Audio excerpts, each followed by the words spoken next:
Salut à tous, bienvenue à ce tout numéro de Minutes of Learning. Aujourd'hui, nous voulons parler d'un sujet qui est très, très important, dont nous jugeons impératif pour des chercheurs d'y connaître un peu plus. Voilà pourquoi nous faisons une introduction assez brève.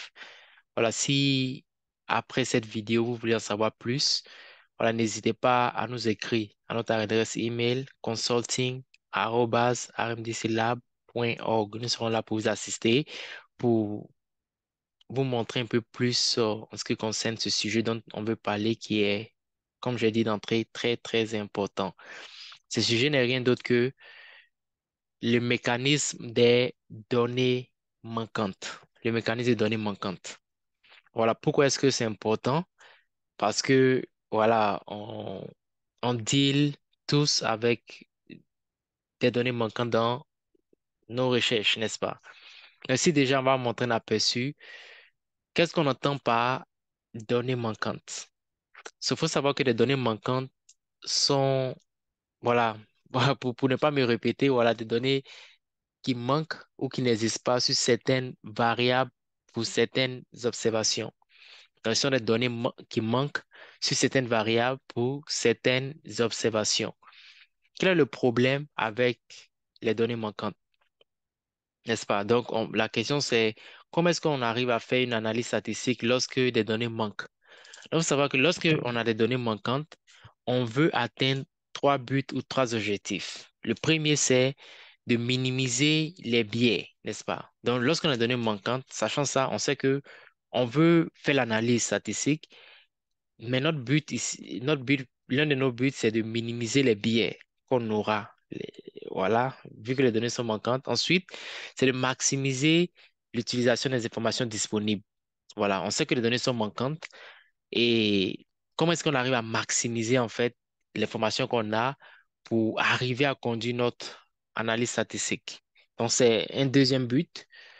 Un troisième but, c'est d'obtenir de bonnes estimations, voilà, de l'incertitude, n'est-ce pas? Donc, voici ces trois buts précis qu'on veut atteindre.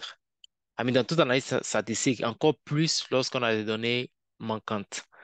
Un autre qui n'est pas forcément un objectif, mais c'est de si on décide, par exemple, d'imputer des valeurs, il faut que ce soit proche des valeurs réelles.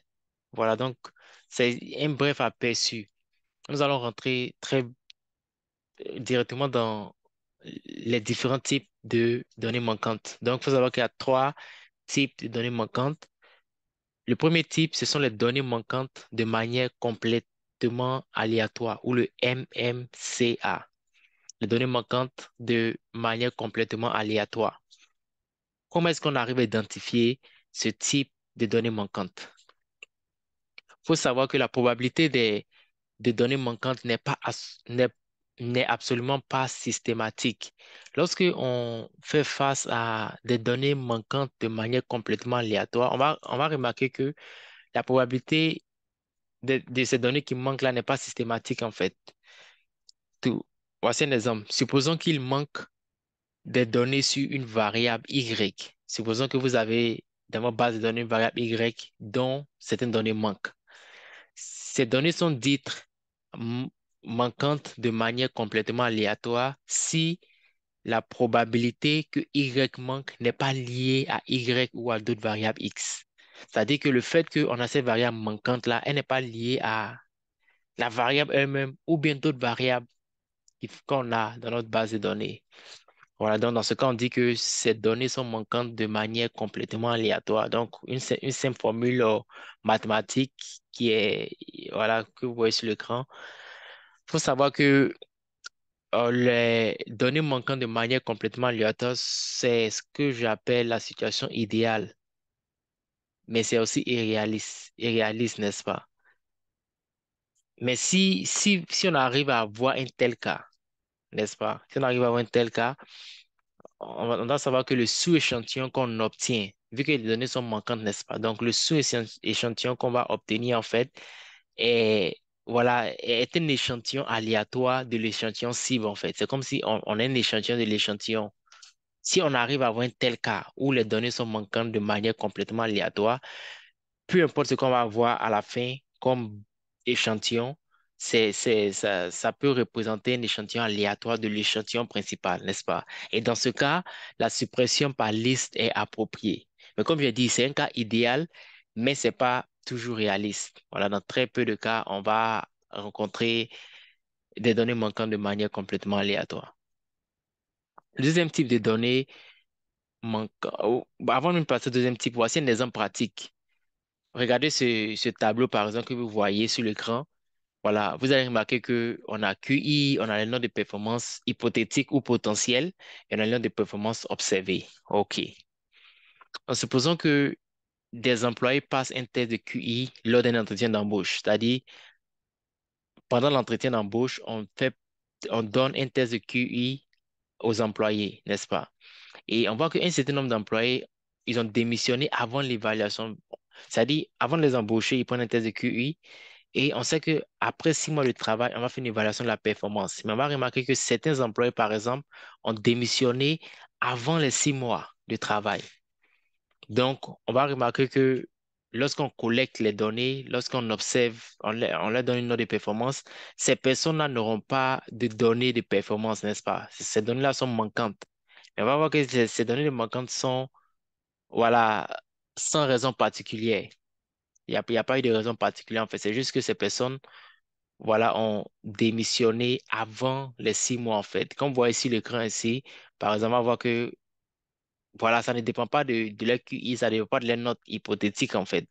C'est juste que ces personnes ont soit peut-être été en congé de maternité, ont déménagé, ont trouvé un autre emploi mieux rémunéré, etc. Donc, un tel type de données, ça des données manquantes, voilà, de façon complètement aléatoire. Maintenant, on passe aux données manquantes aléatoires, en abrégé MA.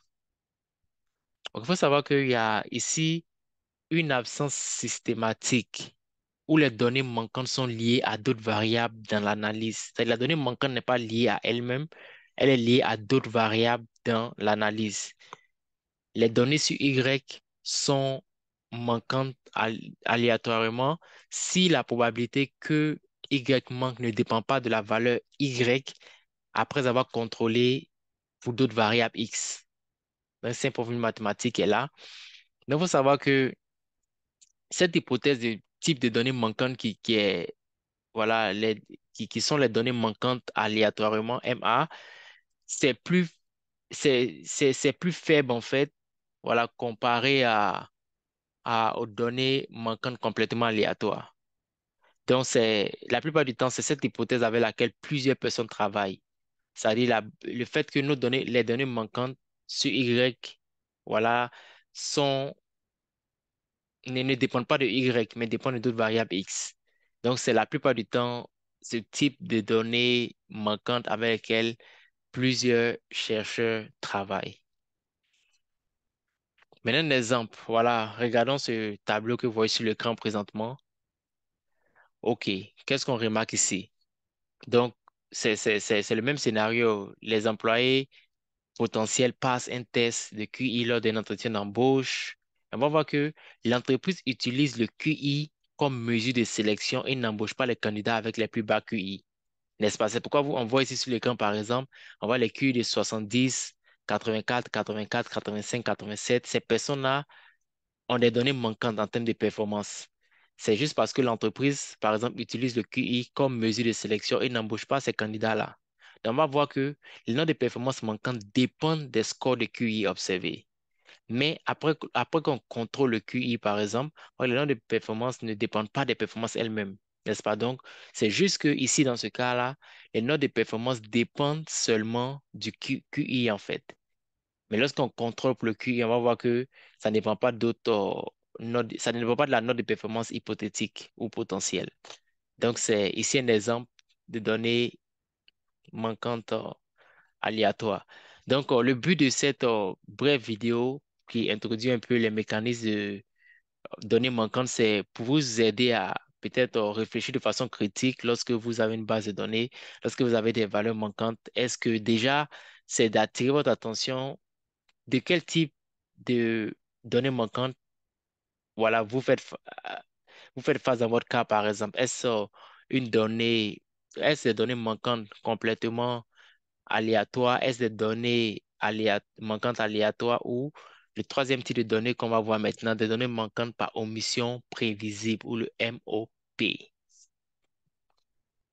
Voilà, il faut savoir que la probabilité de données manquantes dans ce cas-là sur Y est liée aux valeurs potentielles de Y elle-même. Voilà, on va voir un exemple pratique pour que vous compreniez. Voilà, et on peut pas, et souvent lorsqu'on n'arrive pas à tester, voilà, si les données manquantes sont MMCA ou MA, on s'appuie souvent sur les connaissances de fond pour les données. Voilà, donc dans ce cas-là, lorsque ces données ne sont pas soit le MMCA ou le MA, automatiquement, ce seront des données manquantes par omission prévisible. Voilà, donc les données manquantes par omission prévisible sont problématiques, vraiment, vraiment problématiques. Voilà, et elles introduisent un biais lorsque, par exemple, les scores des résultats potentiels déterminent le manque. Alors, comme on l'a dit ici, n'est-ce pas? On a dit la probabilité de données manquantes sur Y est liée aux valeurs potentielles de Y elle-même, n'est-ce pas? Donc, ça, c'est vraiment problématique. Voilà pourquoi l'important, avant même d'aller penser même aux techniques pour faire face aux données manquantes, de d'abord commencer par identifier quel type de données manquantes auxquelles nous faisons face dans notre recherche. Une fois qu'on arrive à identifier, on sait quelles mesures prendre pour essayer pour essayer de deal avec ces données manquantes. Donc, il faut savoir aussi que les données manquantes par mission prévisible nécessitent des procédures d'analyse spécialisées. Voilà. Par exemple, si c'est en régression, on va parler des modèles de sélection, etc. Donc, ça nécessite des procédures d'analyse vraiment spécialisées. Donc, voici un exemple pratique ici. Regardez ce tableau, par exemple, de base, cette base de données. On voit que les employés prennent un test de QI pendant un entretien de travail et l'entreprise licencie les employés peu performants avant leur évaluation. Donc, les notes de performance potentielles déterminent voilà les données manquantes sur les notes de performance observées. C'est ce qu'on remarque ici. On va voir que c'est les entreprises qui peut-être performent peu. Après un mois, 2 mois, l'entreprise va les licencier en fait. Donc, lorsque les 6 mois arrivent, lorsqu'on observe les performances, on va voir que ces personnes n'ont pas de données en fait. Et on voit que c'est juste les performances potentielles ou hypothétiques qui a, qui a causé en fait ce manque de données au niveau de les vraies performances lorsqu'on observait. Donc, c'est un exemple ici de données manquantes par omission prévisible. Donc, rapidement, quelques approches pour le traitement des données manquantes. Donc, il y a des approches conventionnelles et des approches modernes. C'est la chose à retenir. Dans l'approche conventionnelle, il y a ce qu'on appelle la suppression par liste, n'est-ce pas? L'analyse des cas complète. Voilà, donc il faut savoir aussi que cette méthode peut être employée, la suppression par liste, lorsque on fait face aux données qui sont manquantes, mais MMCA, n'est-ce pas? Et lorsqu'on a des données manquantes MMCA, et qu'on utilise une suppression par liste, cela n'introduit aucun biais dans les estimations des paramètres. Voilà. C'est vrai que cela peut supprimer une grande proportion des observations, n'est-ce pas? Par exemple, si on a 20% de données manquantes, par exemple, et on avait 100 observations, même si on sait qu'elles sont MMCA et qu'on peut appliquer une séparation par liste, on va perdre 20 observations dans ces 80. Donc, ça peut diminuer la puissance, en fait, de notre test, n'est-ce pas?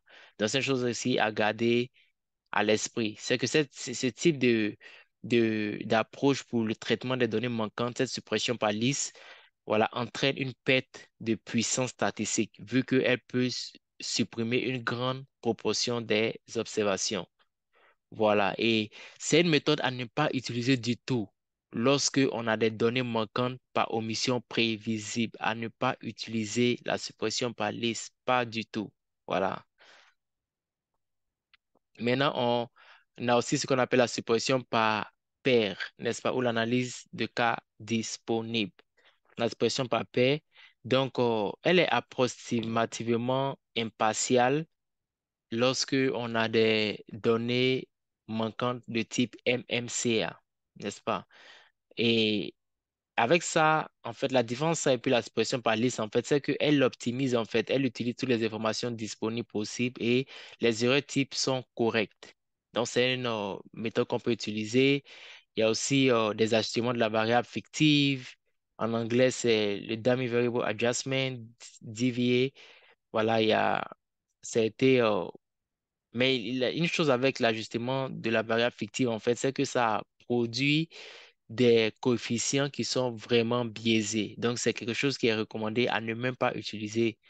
Voilà. Et il y a bien entendu les imputations ou toute méthode qui substitue les valeurs estimées aux valeurs manquantes. Voilà. Donc, il y a en fait, le remplacement avec la moyenne et tout. Donc, voici un peu quelques méthodes conventionnelles pour traiter des données manquantes. Maintenant, au niveau des méthodes modernes, on a bien entendu le maximum de vraisemblable, n'est-ce pas? En anglais, maximum likelihood. Voilà. Et une chose à savoir, c'est que comme limitation de cette méthode, voilà, elle demande une estimation d'un modèle pour la distribution jointe de toutes les variables. Donc, ça peut être une limitation. Ça peut être aussi difficile de venir avec un modèle pour différents types de variables. Par exemple, si on a des variables catégoriques, si on a des variables qualitatives, tout ça, donc ça peut être difficile de venir avec un modèle approprié pour ces différents types de variables-là. Et le résultat, souvent, peut ne pas être, voilà, peut varier largement en fonction du modèle choisi. Donc, voici un peu quelques limites, en fait, de cette méthode de maximum de vraisemblable. Mais une autre méthode moderne bien utilisée aussi, c'est l'imputation multiple. Voilà, implication multiple, parce que quand on parle d'imputation simple, par exemple, ou une seule imputation, par exemple, c'est pas souvent très efficace à cause de la variation aléatoire, n'est-ce pas? Et ça produit l'imputation simple, voilà, il produit souvent des erreurs type biaisées. Donc voilà pourquoi cette méthode moderne d'imputation multiple est plus appropriée dans certains cas. Voilà. Et bien voir qu'elle est un peu similaire à la méthode de maximum de vraisemblable, elle peut être utilisée pour toutes sortes de données et de modèles. Donc c'est l'avantage ici de l'imputation multiple. Et l'analyse peut aussi se faire avec beaucoup de software ou logiciels conventionnels tels que R, SAS, etc. Voilà. Voilà, mais comme limite de cette méthode d'imputation multiple, c'est que, voilà, elle prend souvent le temps. Voilà, il y a le temps elle prend assez de temps et puis on obtient différents résultats. Chaque fois que vous utilisez, vous obtenez différents résultats et tout. Et donc, c'est ici, voilà, un bref résumé, voilà, des mécanismes de données manquantes, c'est-à-dire on a couvert les types de données manquantes, n'est-ce pas? Et aussi, on a parlé un peu des approches pour le traitement des données manquantes. Comme on a dit, c'est une vidéo introductive. Voilà, et si, voilà, vous avez peut-être, vous voulez détecter un peu, vous avez une base de données, vous voulez savoir déjà quels sont les différents types de données manquantes auxquels vous faites face et comment vraiment, quelle approche utiliser pour traiter ces données-là pour votre analyse. Voilà, n'hésitez pas à nous contacter via email à consulting@rmdclab.org. Nous serons, voilà, ravis de vous aider. Nous avons une équipe d'experts spécialisée en analyse statistique qui pourra vous suivre, qui pourra vous aider à vraiment traiter vos données manquantes. Merci et à très bientôt pour un prochain numéro de Minutes of Learning.